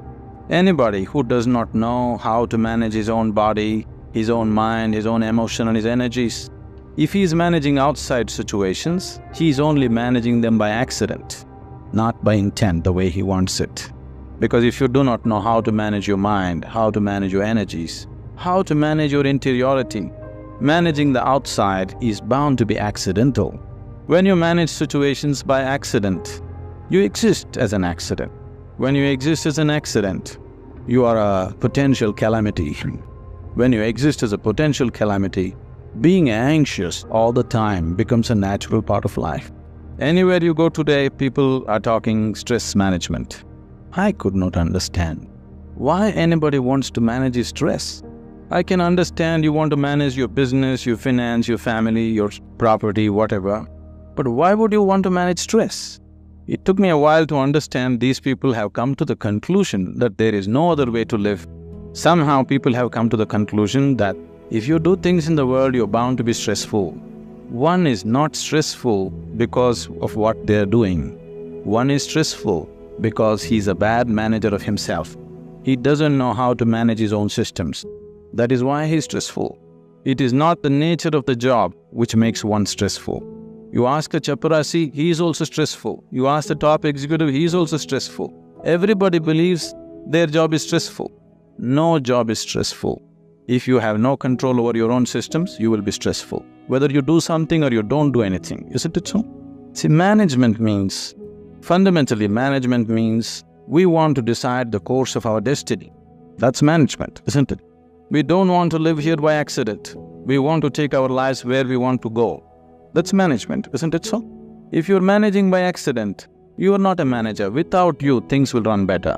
So once you say, I'm a manager, that means somewhere you have decided that you want to go in a particular way. You want to have a certain kind of situation, both inward and outward.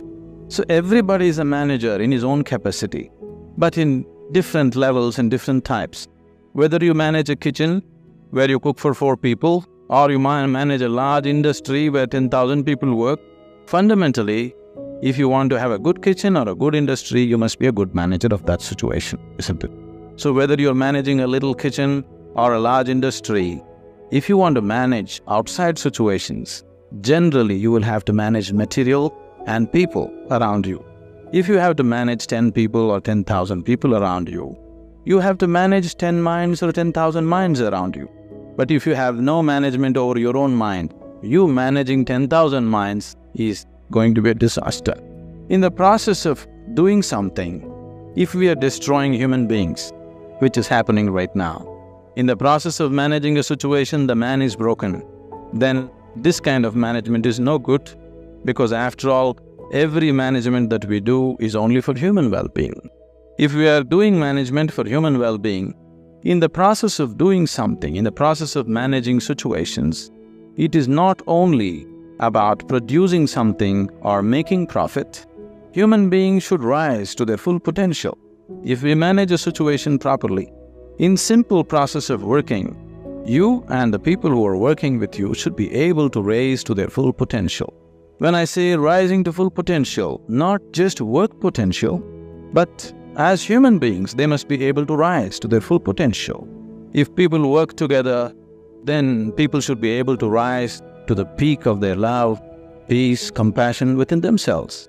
If this doesn't happen, then it's bad management, because all management, the basic intent is human well-being.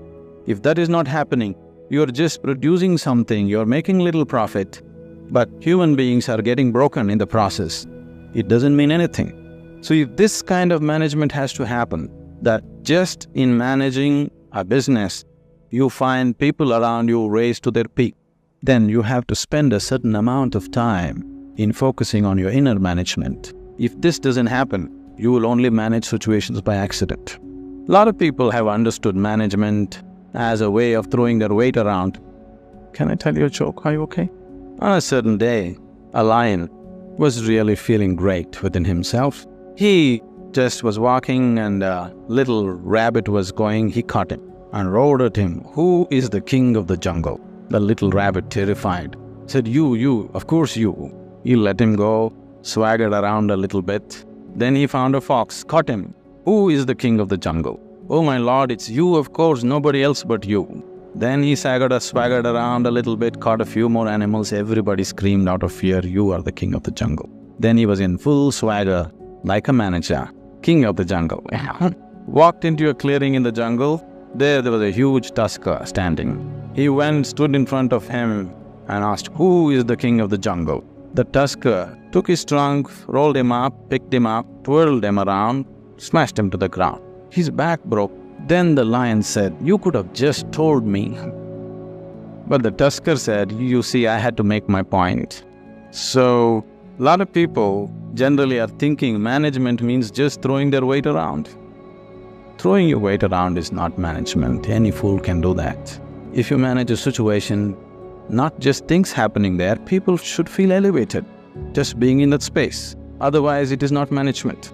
Above all, if you go to a place and you manage a situation, you must feel wonderful being there. If that doesn't happen, you're not a good manager. So if this has to happen, you need an inner dimension. When I say inner dimension, what is inner dimension? When I say inner, I'm not just talking about the body or the mind, because both this body and mind you gathered from outside in certain ways, isn't it? For example, this physical body, when you were a child, this body was only this much. Now it's become this much. How did this happen? How did it happen? How did all this body happen? Food that you ate, isn't it? What you call as my body is actually a heap of food that you gathered. What you call as food is just a piece of earth that you convert it into food and make it into body, isn't it? So this body is just a heap of food that you gathered over a period of time. What you call as my mind is a heap of impressions that you gathered from outside. Now you have a heap of food and a heap of impressions. If this much gathering has to happen, something more than this must exist, isn't it? If you are capable of gathering such a large body and so much mind, there must be something more fundamental than this. But that never comes into your experience. You are just lost in these two heaps, trying to make some sense out of it. Now, as there is a science, as there is a management science for external well-being, there is a management for science for inner well-being. It is just that most of the time we have not approached it scientifically. We're just believing by doing something, somehow everything will be okay. Right now, people are thinking by educating themselves they will live happily ever after, which you will discover after some time it's not so. By getting a job, they think they are going to be happy ever after, which you will discover it is not so.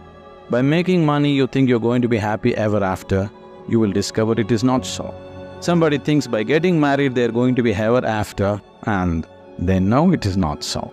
So, you're trying to somehow fool yourself into believing that by doing something everything will be okay. Though repeatedly it has let you down, still you believe that something else, some other miracle will make everything okay. It will not be okay. It once happened. On a certain day, a bull and a pheasant were grazing on the field. You know a bull? A pheasant, a bird. The bull was grazing on the grass, the pheasant was picking ticks off the bull, they're partners, Then the pheasant looked at a huge tree which was at the edge of the field and very nostalgically said, "Alas, there was a time when I could fly to the topmost branch of the tree, but today I do not have the strength even to fly to the first branch of the tree." The bull very nonchalantly said, "That's no problem. Eat a little bit of my dung every day. You will see within a fortnight's time you will reach the top of the tree." The pheasant said, "Oh, come off it. How is that possible?" The bull said, "Really, please try and see." The whole humanity is on it. You could try too. Very hesitantly, the pheasant started pecking at the dung, and lo, on the very first day it reached the first branch of the tree. In a fortnight's time, it reached the topmost branch of the tree. It just went and sat on the topmost branch and just looking at the scenery, enjoying it. The old farmer saw a fat old pheasant on the top of the tree. He took out his shotgun and shot him off the tree. So the moral of the story is, even bullshit can get you to the top, but never lets you stay there. So, if you're seeking a life of fulfillment, if you're seeking a life of joy and peace and well-being within yourself, don't try to bull yourself in some way. You must do the right thing, otherwise it won't work. Now that you're managers, or to be managers, probably, definitely, I hope they have taught you that unless you do the right thing, it doesn't work with outside. The same goes with the inside. Unless you do the right thing, it just doesn't work. You may just bull yourself to believe that this will make me all right, that will make me all right. Yes, for a moment, but the next moment you crash. Please see, successful people, unsuccessful people, just look at their lives and see in 24 hours, how many moments are they really joyful? How many? You go on the street and see how many joyful faces do you see on the street? Very, very few, isn't it so? Yes. If you see any, usually they are young faces. Over 30 faces are all long faces. What's happened to them? For most of them, their lives have worked out far better than they ever imagined. If you look at yourself as a generation, never before another generation of people have been this comfortable and this well physically as you are right now. Isn't it so? We are the most comfortable generation. No other generation has known these kind of comforts and conveniences. But still, are we any happier than what people were? This is simply because we did not do inner management. We just did external management, no inner management. In the process of creating what we want, the very source of our life, this planet, we are just destroying, isn't it? In pursuit of our happiness, we are just making a bonfire out of this planet.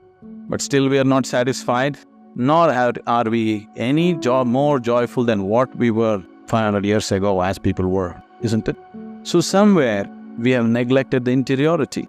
So to turn inward, what is needed? One reason why most young people here have never made any effort to turn inward is because today, any thinking person, the moment he can read ABC, speak English, and he has extra alphabets next to his name, he develops an allergy towards anything spiritual. This is not your fault. These so-called spiritual people have made such jokers out of themselves. They have presented spirituality in such terrible ways, ridiculous ways, that anybody who has any sense doesn't want to go anywhere near it.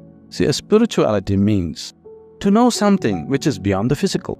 Right now, if you exist as a physical entity, as a body, as a mind, because both these things are accumulations from outside, whatever happens outside will happen inside. If what happens outside begins to happen within you all the time, then you being peaceful and happy is always accidental, because it doesn't matter who you are, how powerful you are, how great a manager you are. External situations will never be 100% in your control. That's the nature of the life. Even if you're just two people in the family, still you don't have absolute control over the situation, isn't it so?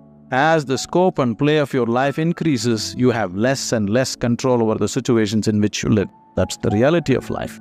So if whatever is happening outside is happening within you, you being peaceful and happy in your life is a faraway thing. It's never going to happen. Only when a person begins to experience a dimension beyond the physical within himself, then he can play with the physical world whichever way he wants.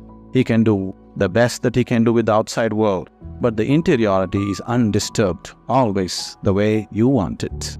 The outside world will not happen the way we want it 100%. At least the inner world should happen the way we want it, isn't it so? The outside will never happen 100% the way we want. That's the reality of life. But at least this one should happen the way we want it. If this is also not happening the way you want it, if your body, if your mind, if your emotions, if your energies are not functioning the way you want it, then this is the worst kind of slavery, because somebody else decides what should happen within you. If somebody else decides what should happen around you, that itself you call it slavery, isn't it so? Yes? Are we in talking terms or no? Oh, that's fine. If somebody decides what should happen around you, that itself you call as slavery. But if someone decides what should happen within you, is it not a more horrible way of being a slave? But please see, the whole world is in it. The only consolation is everybody is like this. Now that you're learning management as a science, I would like you to understand there is a whole science of inner management. If you don't learn that, you may manage businesses, you may manage industry, but still you will not live a life of fulfillment and well-being. If you want to live a life of fulfillment and well-being and offer the same to people around you, it's extremely important you know what it means to manage your interiority. Human lives becomes beautiful not because we do the right things. Human lives become beautiful because we put our heart into what we're doing. It doesn't matter what we're doing. Whether we're sweeping the floor or managing the country or what we're doing, if we are putting our heart into what we're doing, it's beautiful to be doing that activity. Now that you're stepping into the world, not that you don't know, but anyway, now you're stepping into the world in a different dimension than the way you have been till now. Once you step into the world, there's going to be a lot of filth. There is corruption, there is nonsense, there is so many things happening everywhere. There are some set of people, a certain set of people, who will develop an allergy for this filth. They can't stand it. They usually run to the Himalayas because they're allergic to filth. They can't take it. They want everything pure. But such a thing will not happen because the filth of the world has one way or the other has entered our minds. Whether we empower that filth or not is all the option that we have. But we cannot avoid filth. It is there. All the nonsense that can happen in the world, you know in your head, isn't it? So one set of people develop allergy and try to run away, which they can never do, really. Another set of people, a large segment of people, unfortunately, have come to their own kind of philosophies. Anyway, world is full of filth. Let me also become filth. So they have joined that, they are merged into the filth. What we call as filth can also be great manure, If the atmospheres that we live in make us, we cannot call ourselves managers. If we make the atmospheres that we live in, only then we can call ourselves managers. Being a manager means that we are going to create whatever we see as the most beautiful thing to happen right now. Allowing situations to create you is not management at all. Creating the situations that we want is management. As many of them have said many things, this process of education, there is a certain acceleration now that education is over, you're stepping into a new dimension of life, the excitement, and it's always beautiful to step into something new that you believe is going to be wonderful. But what we have seen with life with most people is, now let's say somebody got a job, the first day when they went and sat behind this table was the most fantastic place in the world. But within a few years, behind the same table, they're manufacturing blood pressure, diabetes, ulcers, and whatnot. This is not because there is something wrong with the jobs that we do. This is not because there is something wrong with the world that we live in. It is simply because we have not paid sufficient attention to ourselves. We have paid too much attention to what is outside. To succeed in the world, people are always thinking, great aspirations will make you successful. Aspiration is just an initial starting point. Just because you aspire for success, just because you aspire for prosperity, just because you aspire for well-being, it doesn't happen. Success, prosperity, well-being happens because you have made yourself capable of creating those things. Everybody aspires. Who is not aspiring for success in the world? Everybody is aspiring. Even a beggar on the street is trying to be a successful beggar, isn't it so? Every human being is aspiring for it. But only those who have made themselves capable will succeed. Making yourself capable, not only in terms of management skills and other things, but that is needed too, but making yourself capable as a human being to go through situations untouched, to be like a lotus flower, even if you're in the filthiest of situations, to maintain your beauty and fragrance. If one has this, he will float through this life untouched. If one doesn't have it, life will eat him up in so many ways. It's my wish and my blessing that this new set of managers will manage this world, this country, this community, and the business and commerce, which is part of our existence today in the world, in a much better way than the previous generations of people have done, because externally we are better equipped than ever before. If we make a little effort It's a fortune that an institution has made an effort to equip you internally to whatever extent it was possible for them. If you equip yourself for internal management also, I am sure that this group of people and many more who will pass out of this institution should definitely manage this world, this nation and the communities much, much better than the way it's been done till now. When it comes to management, there's no such thing as perfect management. It is just that if people give themselves absolutely to what they're doing, things will happen. I know you need to learn about finance, this, that, banking and those kind of things. But fundamentally, management is your ability to be capable of inspiring people to do their best. And that's all we can do. If everybody around us are doing their best, that's the best possible management that can happen. So this is not going to come with manipulation. This is only going to come with dedication. This is only going to come with love. This is only going to come because you are willing to give yourself 100% to the person who is next to you at that moment. Oh, is all this possible? Is it not all utopian? You think this is the reality in the corporate sector? It doesn't matter what kind of person you meet. If you just learn to touch the core of his humanity, then you see every human being is willing to do his best for you, always.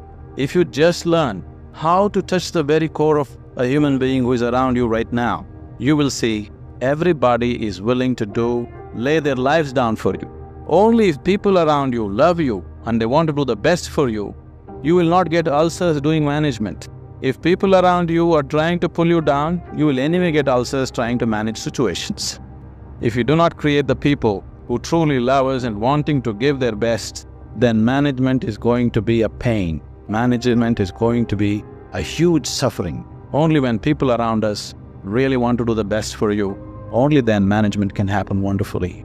It's my wish and my blessing that all of you turn out as truly great managers of yourself and the world around you.